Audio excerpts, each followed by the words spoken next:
الشكر علينا. والحمد لله الذي هدانا سبل السلام وأفهمنا بشريعة النبي الكريم. أشهد أن لا إله إلا الله وحده لا شريك له وأشهد أن محمدا عبده ورسوله لا نبي بعده. رب اشرح لي صدري ويسر لي أمري واحلل عقدة من لساني يفقهوا قولي. Sehat semuanya bapak-bapak, ibu-ibu? Alhamdulillahirabbil alamin. Yang penting itu sehatnya ya. Kita insyaallah melanjutkan kajian kita kitab fikih dari kitab At-Tadhib, melanjutkan bacaan yang sebelumnya,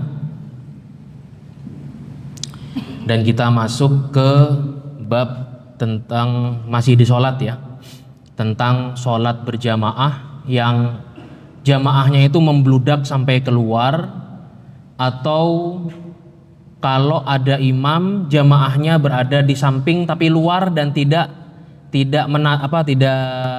satu tempat dengan imam gitu. Nah, di sini dikatakan qala al-muallif rahimahullahu taala wa ayyu mawdi'in shalla fil masjidi bi sholatil imami fihi, dan setiap tempat yang orang sholat di masjid di situ gitu ya dengan sholatnya imam, artinya dia menjadi makmum. Wahuwa, dan makmum itu alimun bi sholatihi ya. Dia mengetahui tentang sholatnya imam, entah takbirnya, i'tidalnya ya. Ajza'ahu, maka diperbolehkan hal itu malam yataqaddam alaihi, sepanjang tidak mendahului atas imamnya. Maksudnya apa? Misalkan masjid ini gitu ya, itu di sebelah sana masih ada ruang nggak itu Pak? Atau mentok? Mentok ya situ ya. Oh, seandainya di sana ada ruang kosong di sebelah sana, atau di luar sini barangkali. Di luar sini itu kalau Jumatan di sini udah penuh, akhirnya ada yang ngambil ruangan di sini. Dia tahu, bisa mendengar ya. Wa huwa alim malam taqaddam alaihi. Sepanjang tidak dia mendahului gerakan imam yang pertama atau lebih maju daripada posisi imam, maka sah salatnya masih. Wa in shalla fil masjidi, dan apabila imam sholat di masjid wal ma'mumu kharijal masjidi qoriban minhu, dan makmum itu berada di luar masjid yang dekat dengan imamnya, wa huwa alimun bi sholatihi, dan dia mengetahui gerakan-gerakan daripada imamnya, wala hailahunaka. Nah, ini nih penting nih. Dan tidak ada pembatas, lahail. Dia di luar tapi ada batasnya. Apa batasnya? Apa itu makna hail? Harus kita baca di penjelasan. Hail itu artinya hajizun yamna'ul istitraq au al-musyahadah, yakni penghalang yang menghalangi seseorang dari melintas. Ya, istitraq itu dari kata torik ya. Orang nggak bisa melintas dan nggak bisa musyahadah, nggak bisa melihat imam atau makmum di sebelahnya. Nah, ini nggak bisa ini ya. Jaza, maka diperbolehkan kalau la haila, tidak ada sekat. Nah, yang seperti ini sekatnya ada, ya kan ya, ada sekat nih di sini nih. Kalau dirubah dengan ruangan kaca, misalkan sekatnya dirubah dengan kaca, maka dia bisa melihat makmum di sebelahnya, gitu ya. Cuman di sini kata alimun itu ya, alimun itu kan tidak terbatas kepada penglihatan saja, tapi juga pendengaran. Nah, seandainya yang menjadi problem nanti kalau kita masjid seperti ini ada yang sholat di samping sebelah sana, mic-nya hidup, nggak ada masalah kan? Nggak ada masalah itu. Ya. Tapi yang menjadi problem adalah mic-nya mati. Dia nggak bisa ngelihat, nggak bisa mendengar juga. Sekalipun nanti ada yang teriak, imam teriak Allahu Akbar, di sana dekat pintu ada yang teriak Allahu Akbar, tapi nggak kedengeran ke samping, nggak bisa, nggak sah itu. Nah ini fikihnya demikian Pak ya, fikihnya demikian.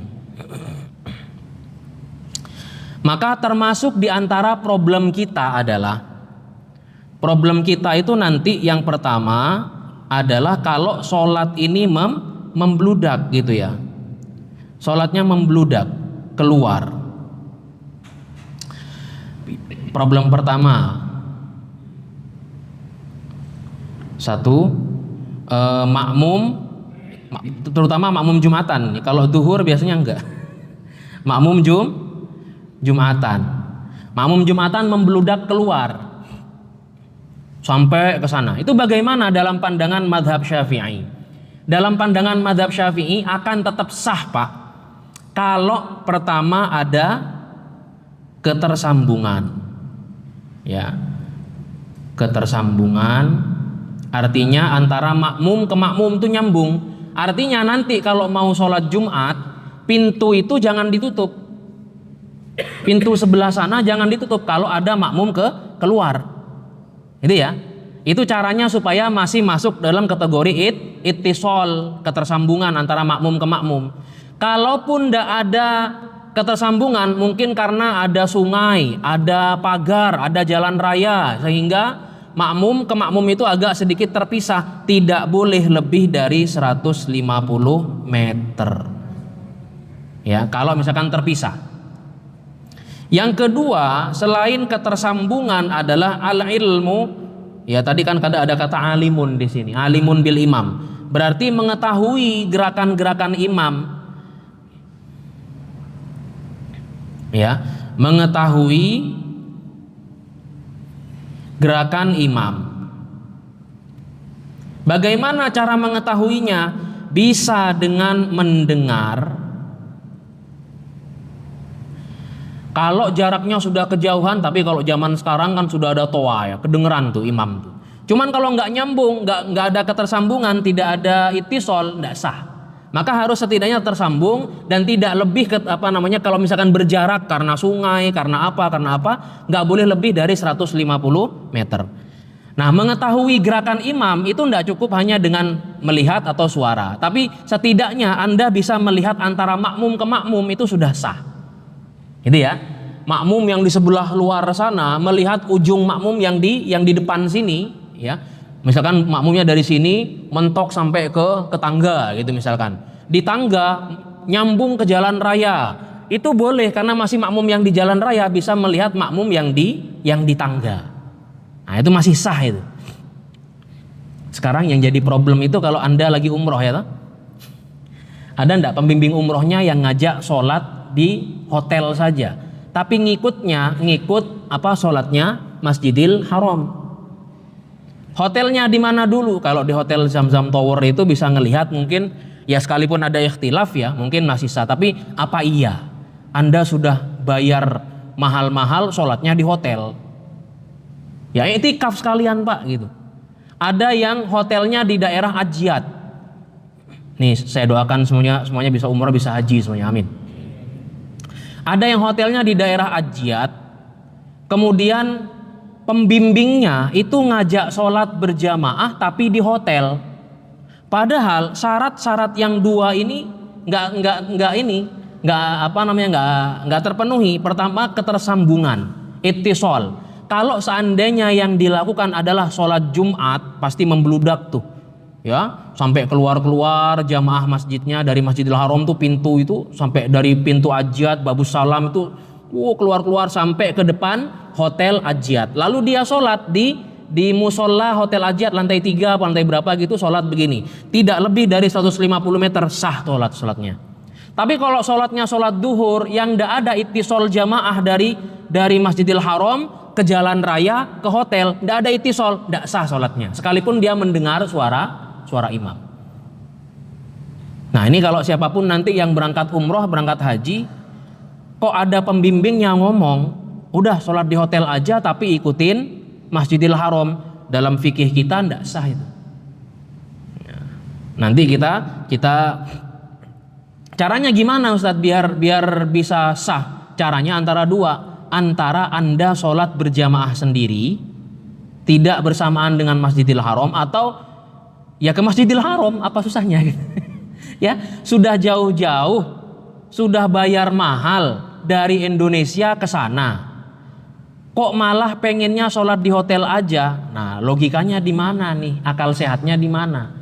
Anda itu bayar mahal-mahal bukan hanya untuk tawaf, bukan untuk sa'i saja Pak, tapi juga untuk bisa menikmati sholat 5 waktu di sana, i'tikaf di dalamnya gitu ya.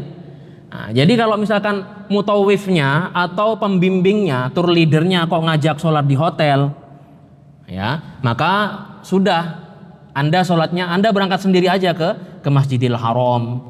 Ya, nikmatnya itu kan di sana. Nikmatnya itu adalah ketika kita bisa i'tikaf, kemudian sholat 5 waktu di entah di Masjidil Haram atau Nabawi, begitu ya. Ini yang sering menjadi pertanyaan nih. Jadi kuncinya cuma 2 nih. Kalau membludak itu bagaimana? Pertama, ketersambungan ya antara makmum ke makmum. Yang kedua, alim atau mengetahui gerakan imam dengan mendengar atau melihat antara jamaah itu ya. Baik, kita lanjutkan ke pasal selanjutnya.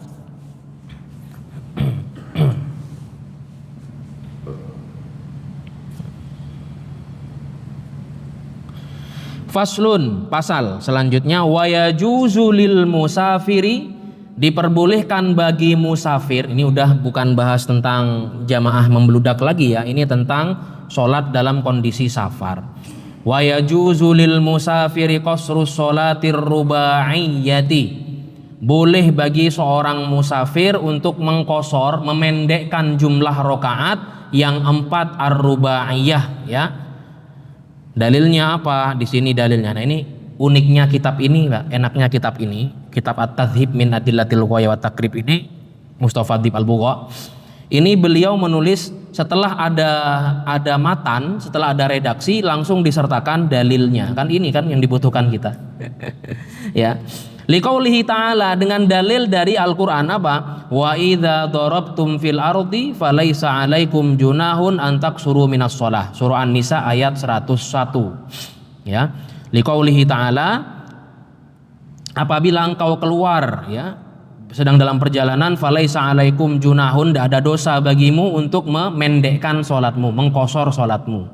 Ya. Darabtum di dalam hal ini maknanya adalah safartum. Nah, tapi ada selalu ada pertanyaan begini, Ustadz, safar zaman sekarang itu kan tidak sesulit zaman dulu gitu ya. Kita jalan dari saya kemarin itu Pak, perjalanan 1020 km. Dari mana? Dari Jati Asih ke Bondowoso, 1020 km. Tidak ada capeknya. Kenapa? Pakai mobilnya ber-AC, jalannya pakai tol, gitu kan ya. Cuman kalau pas kebetulan kena puncaknya mudik, puncak arus mudik itu ya bisa sampai 5 jam sendiri macetnya itu. Alhamdulillah kemarin tuh lancar gitu. 1020 km kita tempuh. Ustadz, enggak ada capeknya loh Ustadz gitu. Yang nyetir juga enak aja karena mobilnya AC gitu kan ya. Begitu sampai di Cirebon duhur, begitu sampai di mana namanya, di Pekalongan asar misalkan begitu. Tinggal sholat aja, sholat lengkap, nggak perlu dua-dua gitu. Itu gimana Ustadz? Apakah boleh kita ngambil sholat penuh tanpa harus mengkosor, tanpa harus menjamak? Saya tunjukkan satu hadis dalam kitab ini. Rawa Muslim, sebagaimana diriwayatkan oleh Muslim ya, an Ya'la bin Umayyah, dari sahabat bernama Ya'la bin Umayyah qala, dia berkata, qultu li Umar bin Al-Khattab, saya berkata kepada Umar bin Khattab radhiyallahu anhu tentang ayat ini gitu ya, yaitu An-Nisa 101. Laisa 'alaikum junahun an taksuru minas sholati in khiftum ay yuftinakumul ladzina kafaru. Tidak ada dosa bagimu untuk memendekkan sholatmu ya, kalau kamu takut tentang orang-orang yang kafir mencegahmu, membahayakanmu gitu ya. Ayyuftinakum itu artinya membahayakan. Kemudian dia bilang kepada Umar bin Khattab, faqad aminan nas, bukankah orang-orang di zaman ini sudah aman? Kita keluar dari rumah menuju masjid aman, Kita berjalan dari Mekah menuju Madinah aman. Faqad aminan nas. Orang-orang sudah aman sekarang, tidak ada fitnah, tidak ada begal, itu tidak ada lagi. Perang itu antara Muslim dengan Quraisy nggak ada lagi sudah. Gitu kira-kira ya.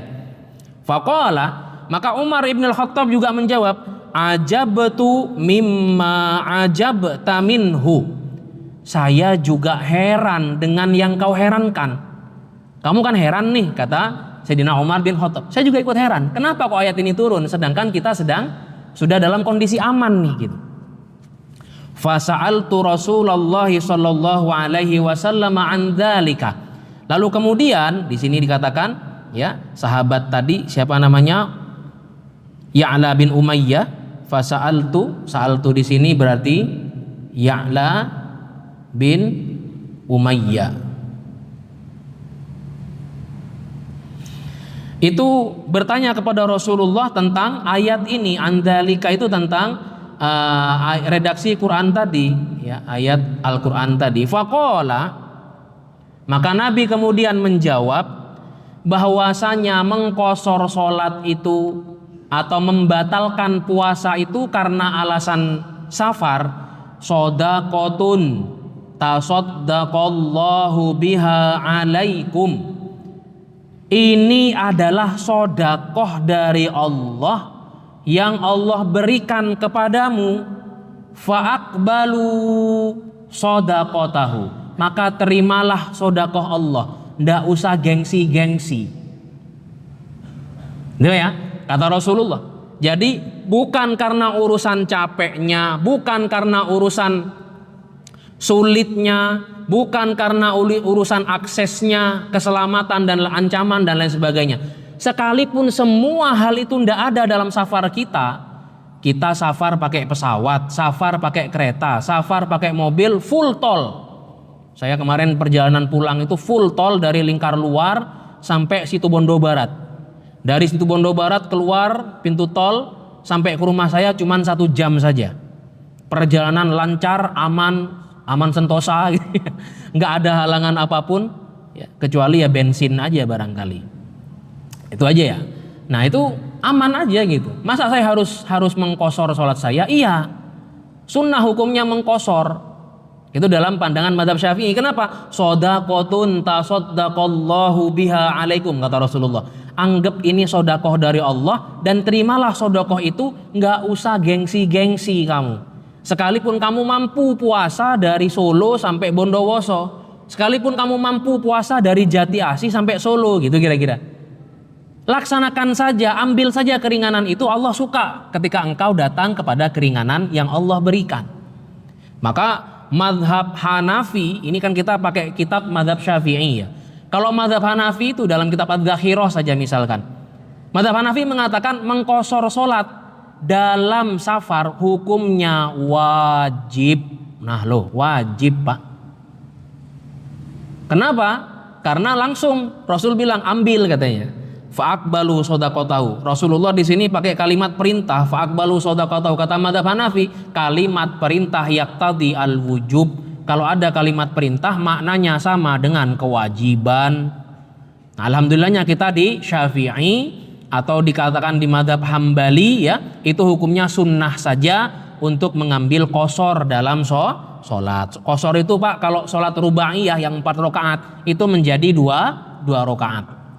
Jadi gimana teknisnya? Teknisnya kita berangkat dari sini, berhenti masuk sholat duhur tuh, berhenti di Cirebon karena masuk sholat duhur, masuk ke rest area, sholat duhur 2 rakaat. Habis itu berangkat lagi perjalanan, nyampe di Pekalongan, sholat asar 2 rakaat. Itu namanya qosor. Ustadz, saya bukan yang seperti itu Ustadz. Saya versi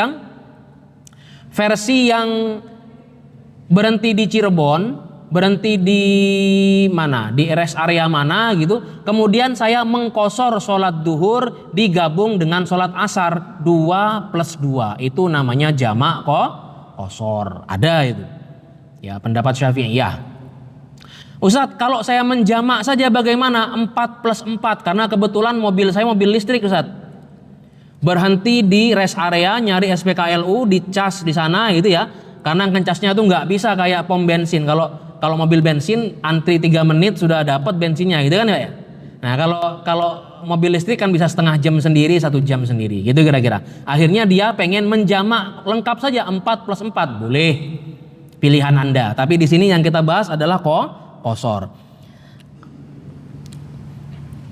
Di mana tadi? Ini bi khamsi dengan syarat, dengan 5 syarat, bi khamsi syaraito dengan 5 persyaratan.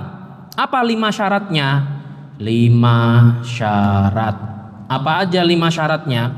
Ayyakuna safaruhu fi ghairi maksiatin, bukan safar maksiat. Safarnya apa nih? Safarnya dalam rangka tugas kantor keluar kota gitu Pak ya. Dalam rangka mudik kan bukan maksiat, tapi kalau safarnya itu dalam rangka menemui selingkuhan, nah itu sudah dosa itu. Wa antakuna masafatuhu sittata asyara farsakhon, jaraknya minimal masafatu sittata asyar 16 farsakh. 16 farsakh itu berapa? Setara dengan berapa? Nih kita lihat penjelasannya.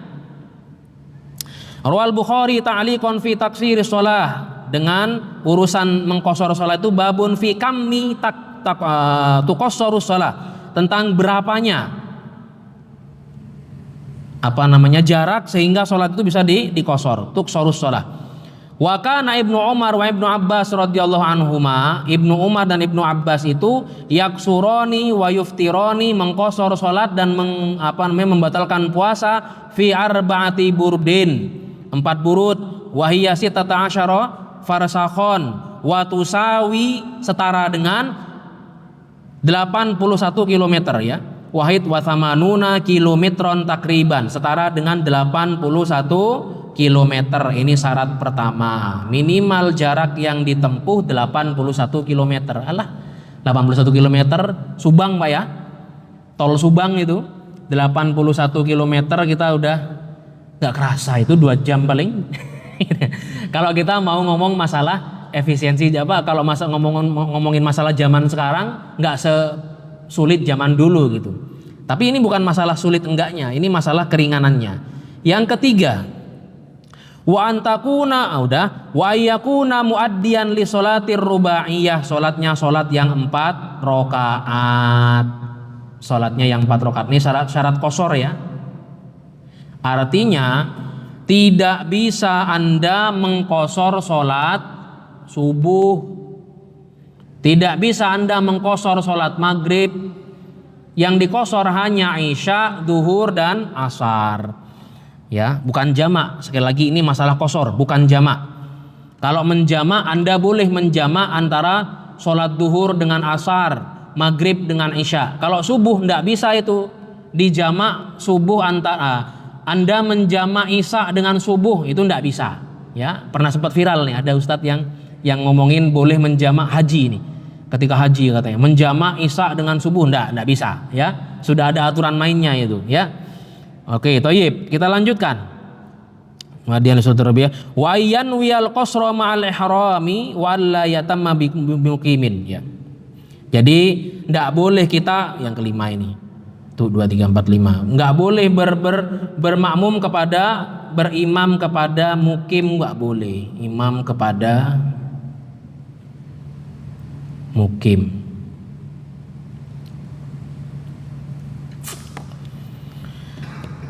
Maksudnya gini Pak, kenapa kita ndak boleh niat sholat qashar kepada imam yang mukim? Tadi Ustadz Ilyas ngimamin kita 4 rakaat, Anda niat sholat duhur 2 rakaat, sementara ya begitu selesai begitu imam mau naik ke rakaat ketiga Anda sudah ngambil tahiyat akhir, kan tidak bisa. Sudah berbeda di sana gitu ya. Berbeda halnya kalau seorang musafir jadi imam, yang mukim jadi makmum. Boleh nggak tuh? Boleh. Kenapa? Karena setidaknya ketika dia menjadi rakaat akhir, selesai dia salam, dia bisa naik. Gitu ya.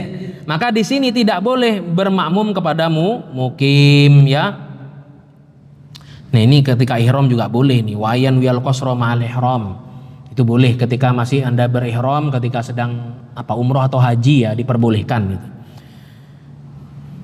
Nah, ini sekarang kita masuk kepada bab tentang tentang jamak.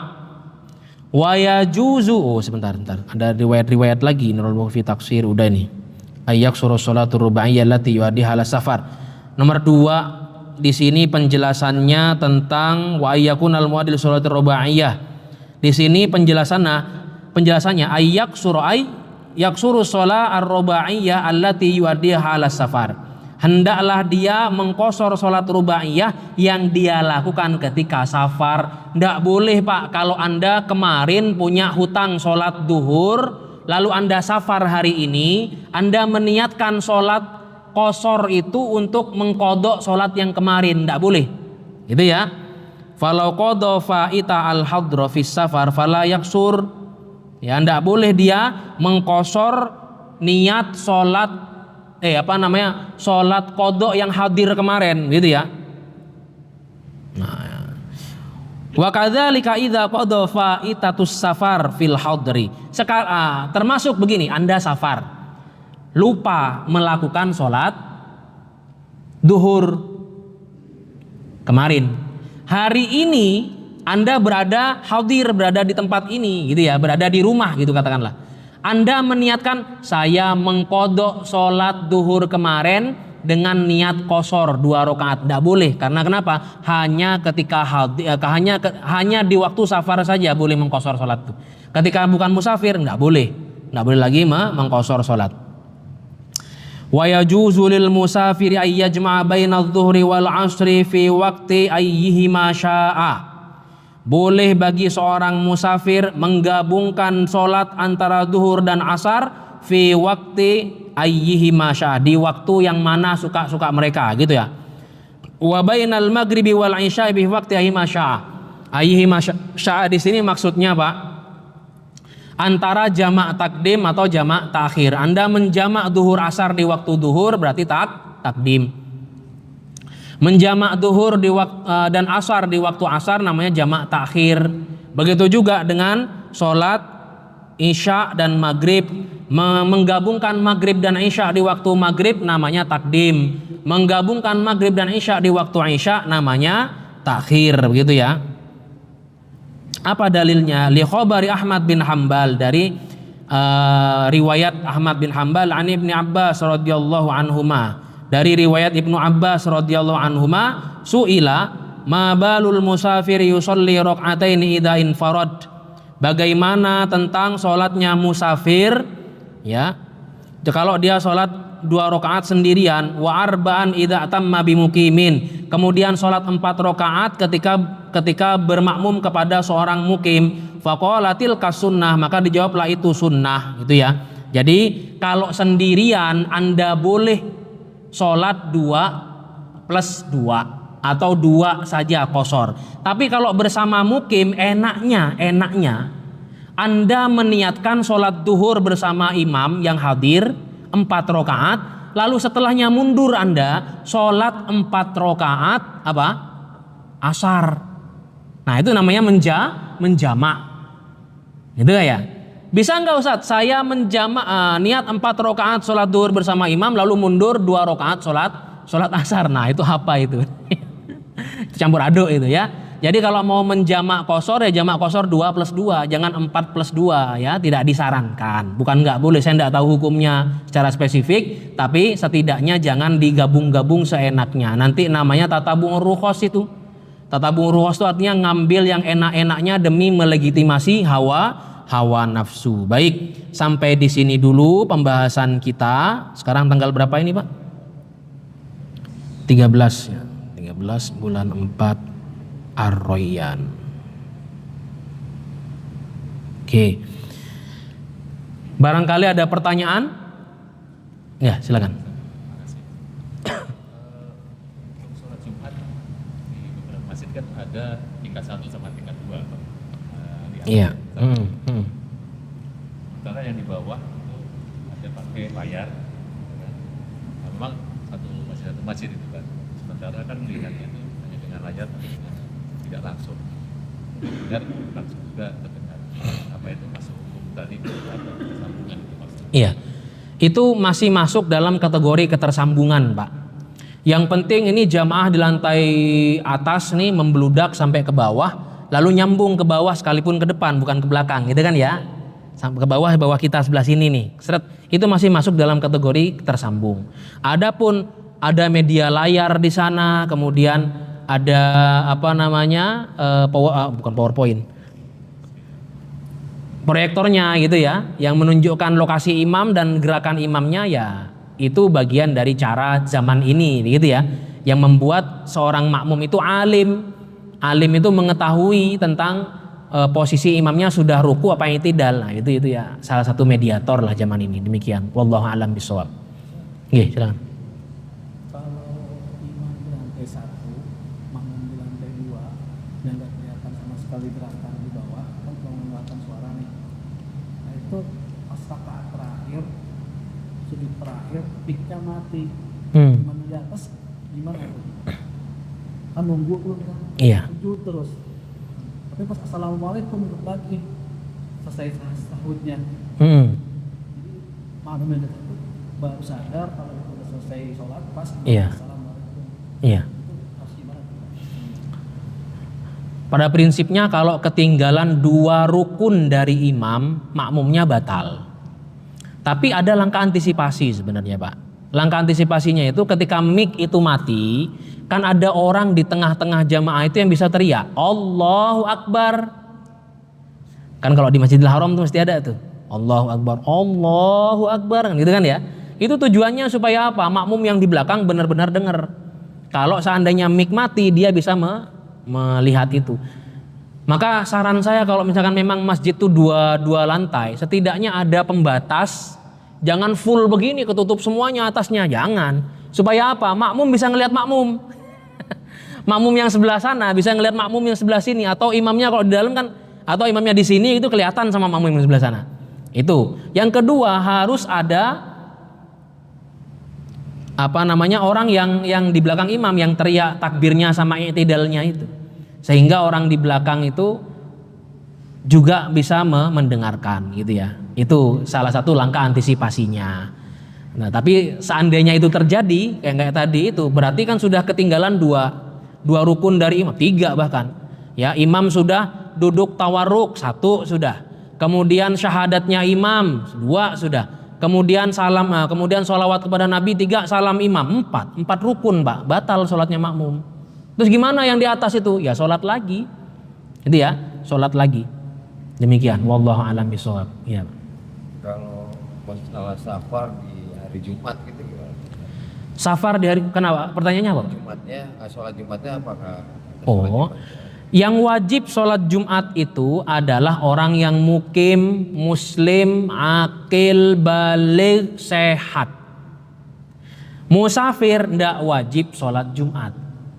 Terus bagaimana dia ketika gabung berada di masjid, niat sholatnya sholat apa? Sholat apa ya?